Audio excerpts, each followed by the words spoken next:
जय माता दी। मेरे सभी प्यारे दोस्तों, मैं लक्ष्मी शर्मा बड़ों को चरण स्पर्श, छोटों को प्यार और बराबर वालों को दिल से नमस्कार करती हूँ।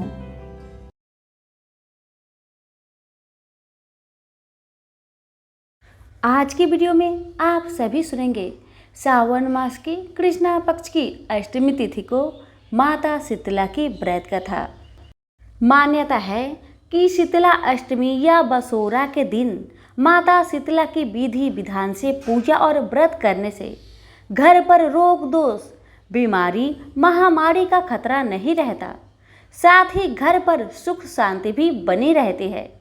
पौराणिक मान्यताओं के अनुसार माता शीतला को चेचक रोग से मुक्ति की देवी भी माना गया है। शीतला देवी की पूजा कृष्णा पक्ष की अष्टमी को किया जाता है। हर गांव, नगर और शहर में माता शीतला का मठ होता है।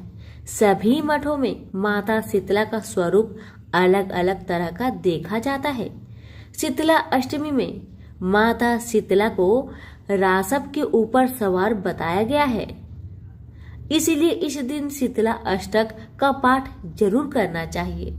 शीतला माता अर्थात पर्यावरण की शुद्धिकरण की देवी, जो पूरे विश्व को गंदगी और विषाणु से बचाने का संदेश प्रदान करती है। शीतला माता को साफ सफाई, स्वच्छता और शीतलता का देवी माना जाता है। माता शीतला के वस्त्रों का रंग लाल होता है। लाल रंग खतरे और सतर्कता का प्रतीक माना जाता है। शीतला माता की 4 भुजाएं होती है। माता शीतला की चारों भुजाओं में झाड़ू, घड़ा, सूप, कटोरा शोभायमान होते हैं। यह सभी चीजें सफाई के प्रतीक है।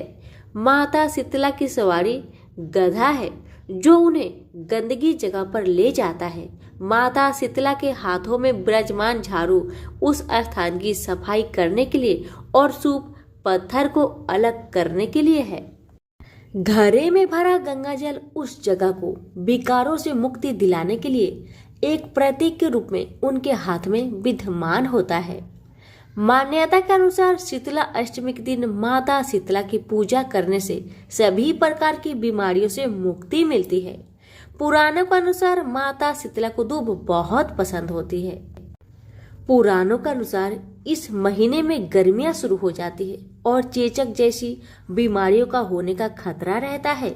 इसलिए लोग इस समय माता शीतला की पूजा करते हैं, जिससे शरीर स्वस्थ और निरोगी रह सके। माता शीतला की पूजा के समय माता के पसंदीदा मंत्र का जाप करने से बहुत जल्दी माता प्रसन्न हो जाती है। स्कंद पुराण में बताया गया है कि खुद भगवान शिव ने लोगों के कल्याण करने के लिए शीतला अष्टक स्तोत्र की रचना की है, जिसमें लोग इस स्तोत्र के द्वारा माता शीतला का पूजन करके उन्हें प्रसन्न कर सके और बीमारियों से मुक्ति पा सके। शीतला अष्टमी का व्रत करने वाले व्यक्ति को पूरे नियम के साथ अष्टमी तिथि का ग्रहण करना चाहिए। इस दिन सूर्य उदय के समय अपने नहाने के पानी में थोड़ा सा गंगा जल डालकर ठंडे पानी से स्नान करें और नारंगी वस्त्र धारण करें। दोपहर 12 बजे से माता शीतला के मंदिर में जाकर उनकी पूजा करें। शीतला माता को सुगंधित फूल, नीम के पत्ते और सुगंधित इत्र चढ़ाए। माता शीतला को ठंडे या बासी खाने का भोग लगाना चाहिए। इसके बाद कपूर जलाकर आरती करें। माता शीतला को भोग लगाने के लिए मेवे, मिठाई, पुआ, पूरी, साग, दाल, मीठा भात, फीका भात, मीठा बाजरा, बाजरे की मीठी रोटी, दाल भरुआ, पूरी या रस खीर इत्यादि एक दिन पहले ही शाम के समय बना लेना चाहिए। रात के समय दही जमा देना चाहिए। इसलिए इसे बसोरा भी कहा जाता है। जिस दिन शीतला अष्टमी का व्रत किया जाता है, उस दिन गर्म पदार्थ नहीं खाए जाते। इसी वजह से इस दिन घर में चूल्हा भी नहीं जलाया जाता है। शीतला अष्टमी के दिन 5 उंगलियों हथेलियों के साथ ही में डुबाकर रसोई घर की दीवार पर छापा लगाए। अब इसके ऊपर रोली अक्षत चढ़ाकर हाथ जोड़कर भगवान से प्रार्थना करें। शीतला अष्टक का पाठ करें और शीतला माता की कथा सुने। रात के समय माता शीतला के सामने दीपक जलाकर जागरण करें।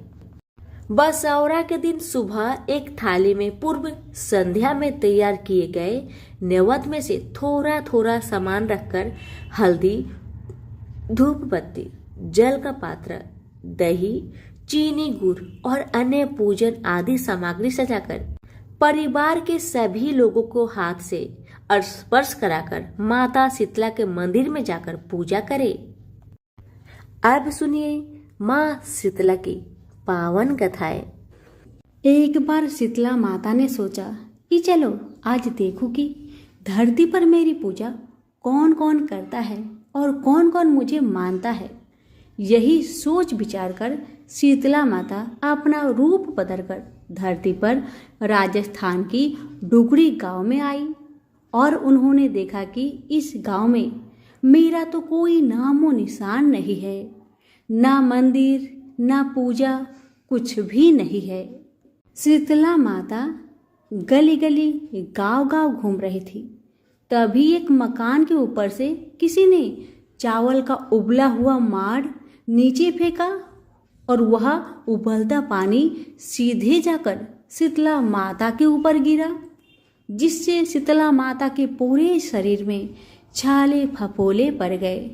शीतला माता के पूरे शरीर में जलन होने लगा। शीतला माता गांव गांव में इधर उधर भाग भाग के चिल्लाने लगी, अरे कोई मेरी मदद करो, कोई मेरे ऊपर जल डालो, मेरा शरीर तपे जा रहा है, जले जा रहा है, कोई मेरी मदद करो। लेकिन उस गांव में किसी ने शीतला माता की मदद नहीं की। तभी अपने घर के बाहर एक कुम्हारन महिला बैठी थी।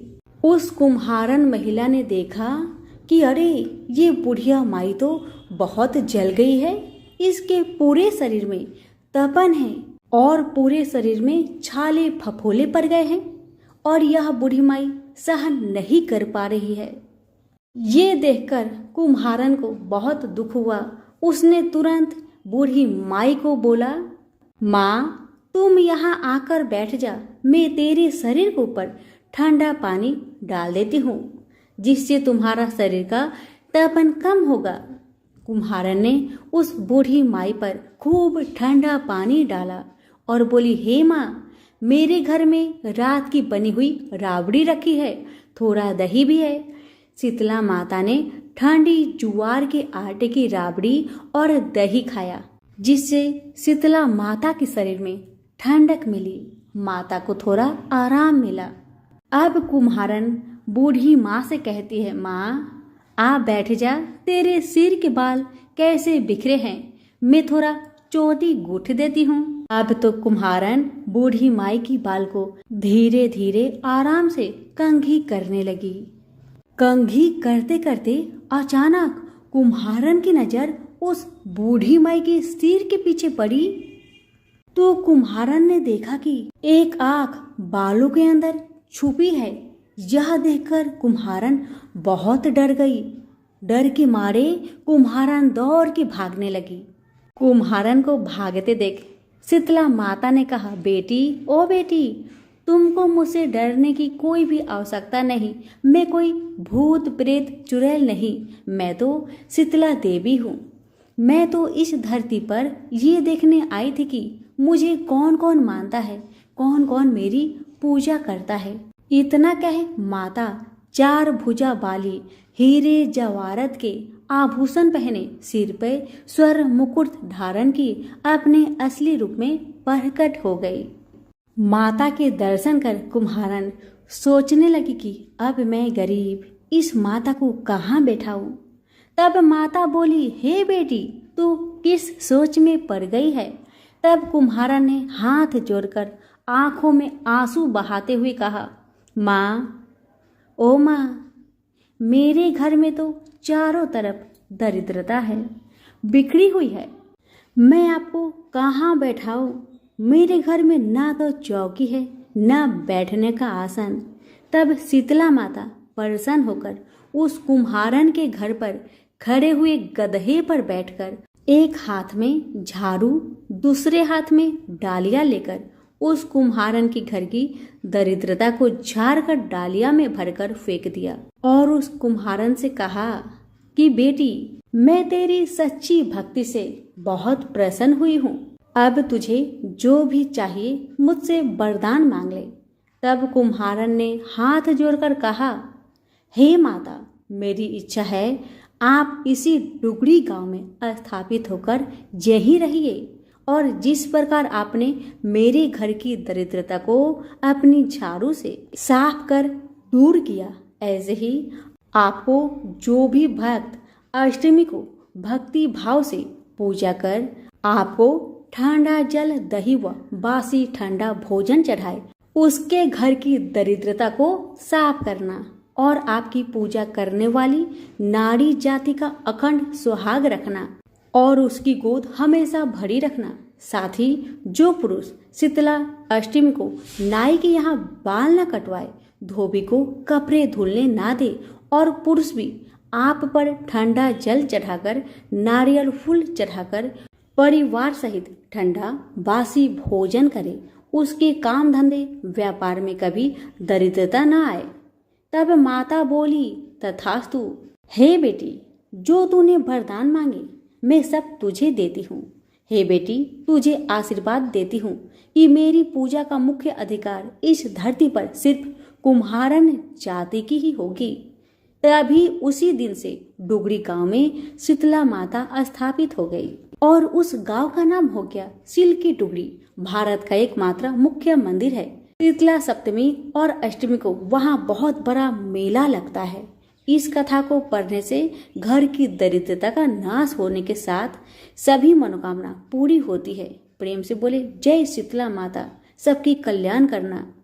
एक गांव में एक ब्राह्मण दंपति रहते थे। दंपति के 2 बेटे और 2 बहुएं थी। दोनों बहुओं को लंबे समय के बाद बेटे हुए थे। इतने में शीतला सप्तमी का पर्व आया। इस कथा को शीतला सप्तमी और शीतला अष्टमी के दिन सुनी जाती है। घर में पर्व के अनुसार ठंडा भोजन तैयार किया। दोनों बहुओं के मन में विचार आया कि यदि हम ठंडा भोजन लेंगे तो बीमार होंगे, बेटे भी अभी छोटे हैं। इस कुविचार के कारण दोनों बहुओं ने पशुओं के दाने तैयार करने के बर्तन में गुप्त चुप्त 2 बाटी तैयार कर ली। सास बहू शीतला की पूजा करके आई। शीतला माता की कथा सुनी। बाद में सास तो शीतला माता के भजन करने के लिए बैठ गई। दोनों बहुएं बच्चे रोने का बहाना बनाकर घर आई। दाने के बर्तन से गर्मा गर्म रोटला निकालकर चूरमा किया और पेट भर कर खा लिया। सास ने घर आने पर बहुओं से भोजन करने के लिए कहा। बहुएं ठंडा भोजन करने का दिखावा करके घर के काम में लग गई। सास ने कहा, बच्चे कब के सोए हुए हैं, उन्हें जगाकर भोजन करा लो। बहुएं जैसे ही अपने बच्चे को जगाने गई तो उन्होंने बच्चे को मरा हुआ पाया। ऐसा बहुओं की करतूतों के फलस्वरूप शीतला माता के प्रकोप से हुआ था। बहुएं विवश हो गई और अपनी सास से सारी घटना बता दी।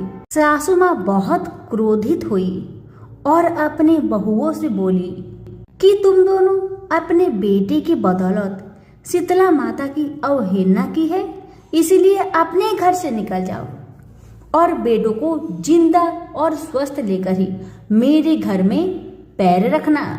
अपने मृत बेटों को टोकरी में सुलाकर दोनों बहुएं घर से निकल पड़ी। जाते जाते रास्ते में एक जीर्ण वृक्ष आया। यह खेजड़ी का वृक्ष था। इसके नीचे ओड़ी और शीतला दोनों बहनें बैठी थी। दोनों के बालों में विमूल पर मान में जू थी। बहुओं ने थकान का अनुभव भी किया था। दोनों बहुएं ओड़ी और शीतला के पास आकर बैठ गई। उन दोनों ने शीतला और ओड़ी के बालों से खूब सारी जू निकाली। जूओं का नाश होने से ओड़ी और शीतला ने अपने मस्तक में शीतलता का अनुभव किया। कहा, तुम दोनों ने हमारे मस्तक को शीतल ठंडा किया है, वैसे ही तुम्हें पेट की शांति मिले। दोनों बहुएं एक साथ बोली कि पेट का दिया हुआ ही लेकर हम मारी मारी भटक रहे हैं, परंतु शीतला माता के दर्शन नहीं हुए हैं। शीतला माता ने कहा कि तुम दोनों पापिनी हो, दुष्ट हो, दुराचारिणी हो, तुम्हारा तो मुंह देखने भी योग्य नहीं है। शीतला सप्तमी के दिन ठंडा भोजन करने के बदले तुम दोनों ने गर्म भोजन लिया था। यह सुनते ही बहुओं ने शीतला माता को पहचान लिया। देवरानी जेठानी ने दोनों माताओं का वंदन किया, गिड़गिड़ाते हुए कहा कि हम तो भोली भाली है, अनजाने में गरम खाना खा लिए। आपके प्रभाव को हम नहीं जानते थे माँ, आप हम दोनों को क्षमा करें। पुनः ऐसा दुष्ट कृत्य हम कभी नहीं करेंगे। उनके पश्चाताप भरे वचनों को सुनकर दोनों माताएं प्रसन्न हुई। शीतला माता ने मृतक बालक को जीवित कर दिया। बहुएं तब बच्चों के साथ लेकर आनंद से पुनः गांव लौट आई। गांव के लोगों ने जाना कि दोनों बहुओं को शीतला माता के साक्षात दर्शन हुए थे। दोनों का धूमधाम से स्वागत करके गांव प्रवेश करवाया। बहुओं ने कहा, हम गांव में शीतला माता के मंदिर का निर्माण करवाएंगे। चैत्र महीने में शीतला सप्तमी के दिन मात्र ठंडा ही खाना चाहिए। शीतला माता ने बहुओं पर जैसी अपनी दृष्टि की वैसी कृपा सब पर करे। श्री शीतला माँ सदा हमें शांति, शीतलता तथा आरोग्य दे। तो प्रेम से बोलिए शीतला माता की जय हो। पौराणिक कथा के अनुसार माता शीतला की उत्पत्ति भगवान ब्रह्मा से हुई थी। देवलोक से धरती पर माता शीतला अपने साथ भगवान शिव के पसीने से बनी ज्वारासुर को अपने साथी बनाकर लाई थी। तब उनके हाथों में दाल के दाने भी थे। उस समय के राजा विराट ने माता शीतला को अपने राज्य में रहने के लिए स्थान नहीं दिया तो माता क्रोधित हो गई।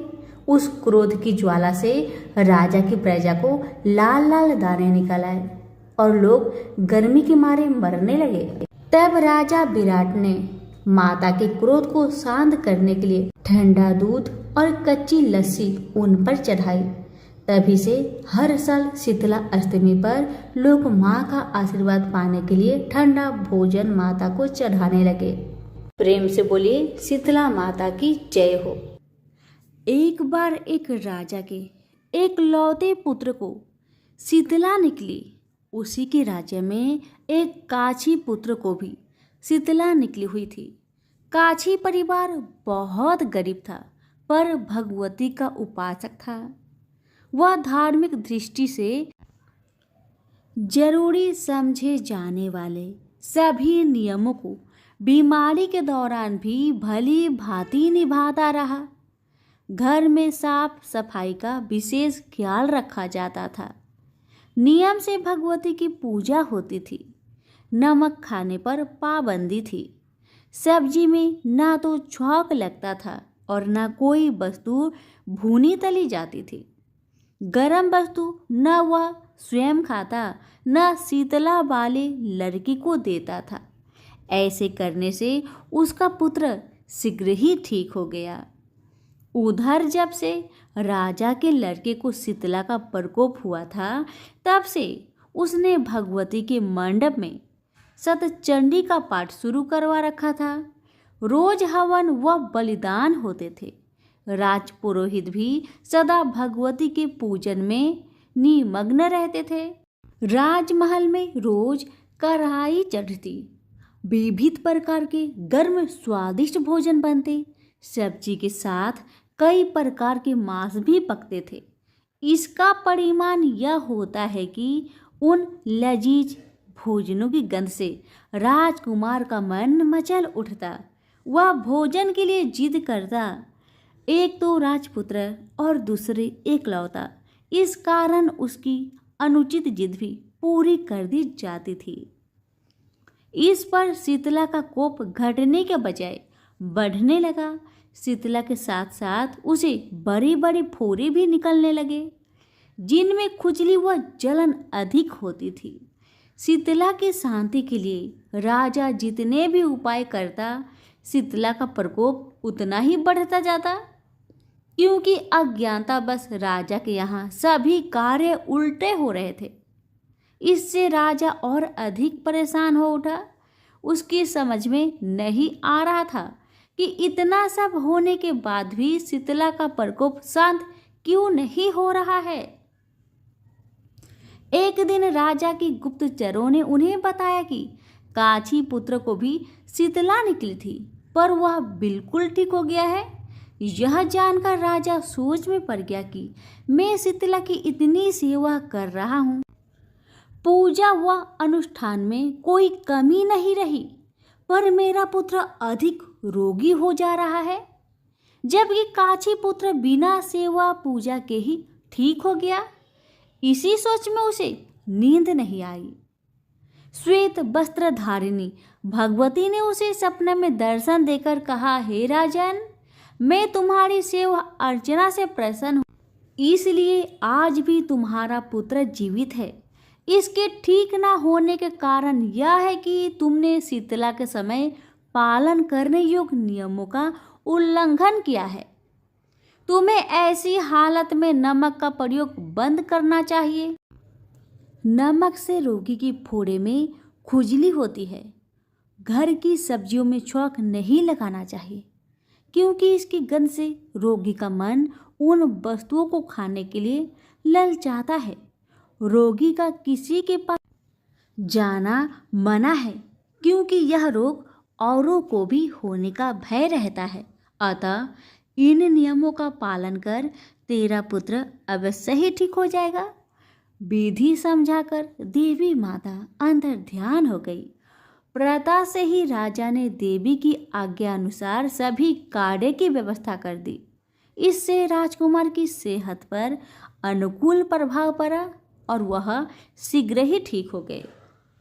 इसी दिन भगवान श्री कृष्ण और माता देवकी का विधिवत पूजन करके मध्यकाल में स्वास्तिक पदार्थों का भोग लगाना चाहिए। ऐसा करने से पुण्य ही नहीं मिलता, बल्कि समस्त दुखों का भी निवारण होता है। तो प्रेम से बोलिए शीतला माता की जय। पथवाड़ी माता की कहानी शीतला सप्तमी और अष्टमी के दिन शीतला माता की पूजन के बाद पथवाड़ी का पूजन करते समय सुनी जाती है। इससे पूजा का संपूर्ण फल प्राप्त होता है। पथवाड़ी की कहानी। एक पाल पर पथवाड़ी जी बैठी थी। वहाँ दो व्यापारी लोग आए। एक के पास नमक से भरी गाड़ी थी, वह नमक बेचता था, और दूसरे के पास चीनी से भरी गाड़ी थी, वह चीनी बेचता था। पथवाड़ी जी ने उन दोनों से पूछा कि तुम्हारे पास क्या है, तो दोनों ने सोचा सच कहने पर कहीं पथवाड़ी जी मांग ना ले। इसी कारण से दोनों लोगों ने झूठ बोला। चीनी वाले ने कहा मेरे पास लून है, और नमक वाले ने कहा मेरे पास खांड है। थोड़ी आगे जाने पर उन्होंने देखा कि गाड़ी में नमक चीनी में बदल गया था और चीनी नमक में बदल गई थी। वे एक दूसरे पर चोरी का आरोप लगाकर झगड़ने लगे। रास्ते में एक सज्जन व्यक्ति मिला। सज्जन व्यक्ति ने पूछा, क्या रास्ते में तुम्हें कोई मिला था? उन्होंने बताया कि पाल पर एक पथवाड़ी नाम की बुढ़िया मिली थी। इस पर सज्जन ने बोले कि यह उसी बुढ़िया का काम लग रहा है, तुम उसी के पास जाओ, तुम्हारा समाधान वही होगा। दोनों को एहसास हुआ कि हमने झूठ बोला था, शायद इसलिए यह सब हुआ है। दोनों पथवाड़ी के पास गए और कहने लगे, आपसे झूठ बोला था हमने, हमें क्षमा कर दीजिए, हमारा सामान जैसा था वैसा ही कर दीजिए, हम आपको लून और खांड भेंट में भी देंगे। पथवाड़ी जी ने दोनों को क्षमा किया और सामान जैसा पहले था वैसा हो गया। लून वाले ने 2 बोरी लून भेंट किया, चीनी वाले ने 2 बोरी चीनी भेंट की। उन्होंने पूरे शहर में कहला दिया कि पथवाड़ी जी से कोई भी झूठ नहीं बोले। हे पथवाड़ी माता, जैसे पहले किया वैसे किसी के साथ मत करना। बाद में नमक का नमक व चीनी का चीनी किया वैसे सबका करना। कहानी कहने वाले, सुनने वाले व हुक्कारे भरने वाले पर सभी पर अपना आशीर्वाद बनाए रखना। तो प्रेम से बोलिए पथवाड़ी माता की जय हो। कथा बहुत समय पहले की बात है। एक गांव में 7 भाई और एक बहन रहा करती थी। वो सब कुछ सुनती, पर जैसे ही विनायक जी का नाम आता तो घगरा झटका कर चली जाती। हर रोज उसका यही आदत था। जब भी गणेश महाराज का नाम आता तो घाघरा झटका कर चली जाती। एक दिन उस लड़की की इस आदत पर विनायक जी बहुत नाराज हुए और गणेश महाराज उस बहन को भयभीत करने लगे। डर के मारे बहन का तो बुरा हाल हो गया, बेचारी सूखने लगी। अपनी बहन को सूखता देख 7 भाइयों ने आकर पूछा, बहन क्या बात है, तुम इतनी दुखी क्यों हो, मुझे बताओ। पर भाइयों के बार बार ऐसे पूछने पर बहन ने कुछ नहीं बताया। भाई असफल रहे। सबसे जो छोटा भाई था वह बहुत चतुर था, बहुत चालाक था। उसने आधी रात को अपना वेश बदलकर गणेश महाराज को पकड़ लिया और पूछा कि आप कौन हैं और मेरी बहन के साथ छल क्यों करते हैं। भाई की बातें सुन गणेश जी बोले, मैं तो गणेश महाराज हूँ, तेरी बहन सारी बातें सुनती है, पर जैसे ही मेरा नाम आता है तेरी बहन दूर चली जाती है, इसलिए मैं उसे डराता हूँ। भाई ने पूछा कि आप इसका उपाय बताए तो गणेश जी बोले कि कोई भी कहानी कहो तो गणेश जी की कहानी कहे बगैर नहीं उठना चाहिए। बहन ने उस दिन से नियम रखा कि वह रोज गणेश जी की कहानी सुनेगी और कहानी सुनने के बाद ही कुछ खाएगी। और बहन हर रोज ऐसा ही किया। अब तो बहन कहानी सुनने के बाद ही कुछ खाया करती थी। इस तरह से गणेश जी महाराज बहन पर प्रसन्न रहने लगे और उसकी सारी मनोकामनाएं को पूरी करने लगे। गणेश महाराज की आशीर्वाद से उस बहन को अच्छा घर और अच्छा वर मिला। तो प्रेम से बोलिए गणेश महाराज की जय हो। हर व्रत के कथा के साथ पढ़ी और सुनी जाने वाली लपसी तपसी की कहानी। एक लपसी था, एक तपसी था। तपसी हमेशा भगवान की तपस्या में लीन रहता था। लपसी रोजाना 1.25 सेर की लपसी बनाकर भगवान का भोग लगाकर जीम लेता था। एक दिन दोनों लड़ने लगे। तपसी बोला, मैं रोज भगवान की तपस्या करता हूँ, इसलिए मैं बड़ा हूँ। तपसी बोला, मैं रोज भगवान को 1.25 सेर लापसी का भोग लगाता हूँ, इसलिए मैं बड़ा हूँ। नारद जी वहां से गुजर रहे थे। दोनों को लड़ता देखकर उनसे पूछा कि तुम क्यों लड़ रहे हो। तपसी ने खुद के बड़ा होने का कारण बताया और लपसी ने अपना कारण बताया। नारद जी बोले, तुम्हारा फैसला मैं कर दूंगा।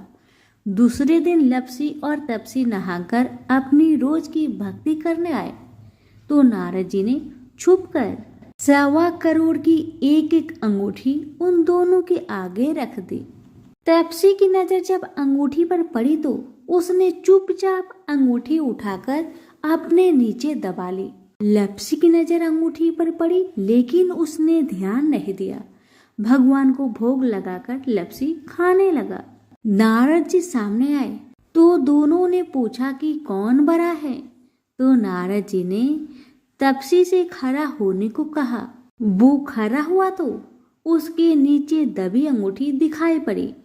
नारद जी ने तपसी से कहा, तपस्या करने के बाद भी तुम्हारी चोरी करने की आदत नहीं गई, इसलिए लपसी बड़ा है और तुम्हें तुम्हारी तपस्या का कोई फल भी नहीं मिलेगा। तपसी शर्मिंदा होकर माफी मांगने लगा। उसने नारद जी से पूछा, मुझे मेरी तपस्या का फल कैसे मिलेगा? नारद जी ने कहा, यदि कोई गाय और कुत्ते की रोटी नहीं बनाएगा तो फल तुम्हें मिलेगा। यदि कोई ब्राह्मण को भोजन करवाकर दक्षिणा नहीं देगा तो फल तुम्हें मिलेगा। यदि कोई साड़ी के साथ ब्लाउज नहीं देगा तो फल तुझे मिलेगा। यदि कोई दिए से दिया जलाएगा तो फल तुझे मिलेगा। यदि कोई सारी कहानी सुने लेकिन तुम्हारी कहानी नहीं सुने तो फल तुझे मिलेगा। उसी दिन से हर व्रत कथा कहानी के साथ लपसी तपसी की कहानी भी सुनी और कही जाती है। तो प्रेम से बोलिए विष्णु भगवान की जय। धन्यवाद।